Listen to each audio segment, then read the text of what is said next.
As soon as Solomon finished his prayer, fire came down from heaven and consumed the burnt offering and the sacrifices, and the glory of the Lord filled the temple. And the priests could not enter the house of the Lord, because the glory of the Lord filled the Lord's house. When all the people of Israel saw the fire come down and the glory of the Lord on the temple, they bowed down with their faces to the ground on the pavement and worshipped and gave thanks to the Lord, saying, "For he is good, for his steadfast love endures forever." Then the king and all the people offered sacrifice before the Lord. King Solomon offered as a sacrifice 22,000 oxen and 120,000 sheep. So the king and all the people dedicated the house of God. The priests stood at their posts, the Levites also, with the instruments for music to the Lord that King David had made for giving thanks to the Lord. For his steadfast love endures forever. Whenever David offered praises by their ministry, opposite them the priests sounded trumpets, and all Israel stood. And King Solomon consecrated the middle of the court that was before the house of the Lord, for there he offered the burnt offering and the fat of the peace offerings, because the bronze altar Solomon had made could not hold the burnt offering and the grain offering and the fat. At that time Solomon held the feast for 7 days, and all Israel with him, a very great assembly, from Labo-Hamath to the brook of Egypt. And on the 8th day they held a solemn assembly, for they had kept the dedication of the altar 7 days and the feast 7 days. On the 23rd day of the 7th month he sent the people away to their homes, joyful and glad of heart for the prosperity that the Lord had granted to David and to Solomon and to Israel his people. Thus King Solomon finished the house of the Lord and the king's house. All that Solomon had planned to do in the house of the Lord and in his own house he successfully accomplished. Then the Lord appeared to Solomon in the night and said to him, I have heard your prayer and have chosen this place for myself as a house of sacrifice.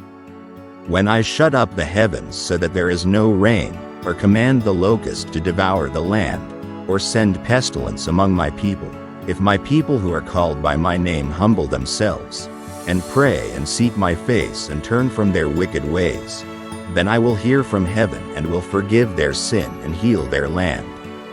Now my eyes will be open and my ears attentive to the prayer that is made in this place. For now I have chosen and consecrated this house that my name may be there forever. My eyes and my heart will be there for all time.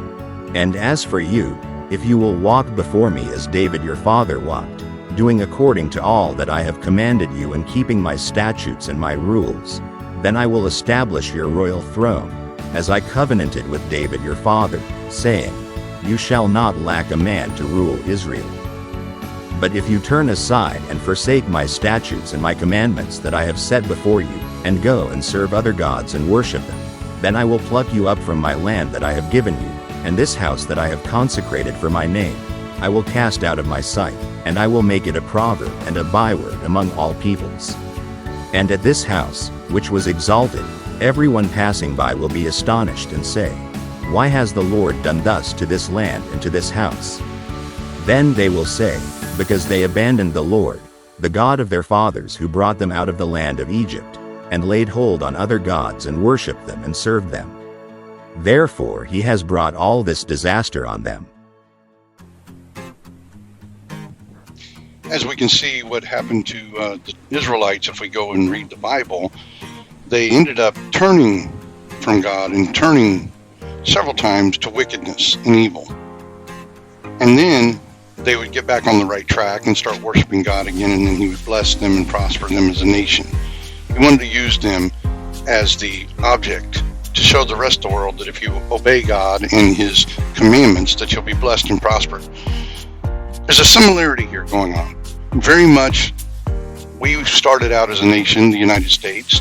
The majority of this nation, the people, were God-fearing, God-believing, and worshiped God and honored him. We said things like, God we trust, one nation under God, indivisible, all those things that we've stated all these years. But in recent events, we've turned more and more unto evil, and we've started denying God.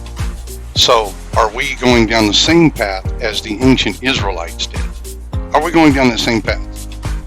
Well, God gave us a way out, just like he did Solomon and the ancient Israelites, by humbling ourselves, praying, and turning from our wicked ways. Then he will heal our land. This starts with those of us that actually believe in God. We have to start doing that. we have to start cleaning our own houses up. We have been a nation that has blessed other nations more than you can believe, and we still continue to do that. God wants to honor us with a covenant. But if we continue to run the same path that we're going, then God has no choice but to make our land desolate. Don't test a righteous and just God. Oh yeah, the world will say, oh, but he does these bad things. No, he doesn't do these bad things. He just takes his hand of protection off and allows bad things to happen to you because that's what you chose. His justice will reign on the wicked and the righteous alike. So, when I'm calling out to our nation, as we are doing the Citizens Freedom Revival with the Citizens Freedom Network, trying to revive freedom with integrity. Let's reinstate a covenant with God. Let's bring forth the Citizens Constitution. And to those that believe, God bless.